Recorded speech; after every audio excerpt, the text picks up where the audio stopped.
সালামু আলাইকুম প্রিয় দর্শক। আমি বিথু কুইন, আপনারা দেখছেন বিথুর কিচেন। আপনাদের দোয়ায় আবারও একটি নতুন রেসিপি নিয়ে আপনাদের সামনে হাজির হয়েছি। আজকের ভিডিওতে শেয়ার করছি অনুষ্ঠান বাড়ি স্টাইলে পেঁপের প্লাস্টিক চাটনি।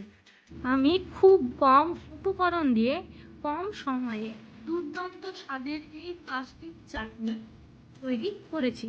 প্রথমেই নিয়ে নেব যে উপকরণগুলি, সেগুলো হলো কাজু বাদাম, কিশমিশ, শুকনো লঙ্কা, দুধ আর পেঁপে। এবারে দিয়ে দিব পরিমাণ মতো চিনি।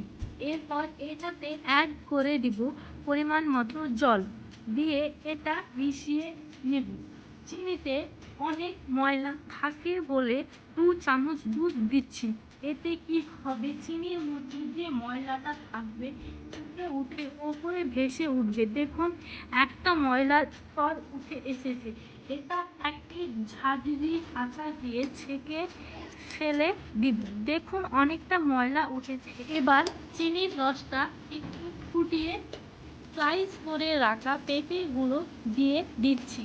এবার পেঁপেটা দিয়ে দেবো, খানিকক্ষণ ফোটাবো। এই সময় দিয়ে দেব স্বাদ মতো নুন। নুন দিয়ে মিশিয়ে নিচ্ছি। পেঁপের মধ্যে চিনির শিরাটা ফুটে ভালোভাবে মিষ্টিটা ঢুকে গেছে। এবারে এর মধ্যে দিয়ে দিব কাজু বাদাম আর কিশমিশ। কাজুটা কিন্তু একদমই অপশনাল, আপনারা স্কিপ করতে পারেন। কাজু কিশমিশটাকেও ফুটিয়ে নেব এর সঙ্গে, যাতে মিষ্টিটা এর মধ্যে ঢুকে যায়। এবারে এর মধ্যে অ্যাড করে দিব ভিনিগার। আপনারা এর পরিবর্তে লেবু ও ইউজ করতে পারেন। আবারও এটাকে হাই টু মিডিয়াম ফ্লেমে রেখে 10 মিনিট রেখে দিব। আবারও মিশিয়ে নিব। চিনির শিরাটা একটু গাঢ় হলে নামিয়ে নিব। ঠান্ডা হলে এই শিরাটা আরও গাঢ় হয়ে যাবে। ফাইনালি আজকের রেসিপিটি কমপ্লিট। আশা করি সম্পূর্ণ রেসিপিটি আপনাদের নিশ্চয়ই ভালো লাগবে। আরও নিত্য নতুন রেসিপি দেখার জন্য লাইক, কমেন্ট, সাবস্ক্রাইব করতে ভুলবেন না।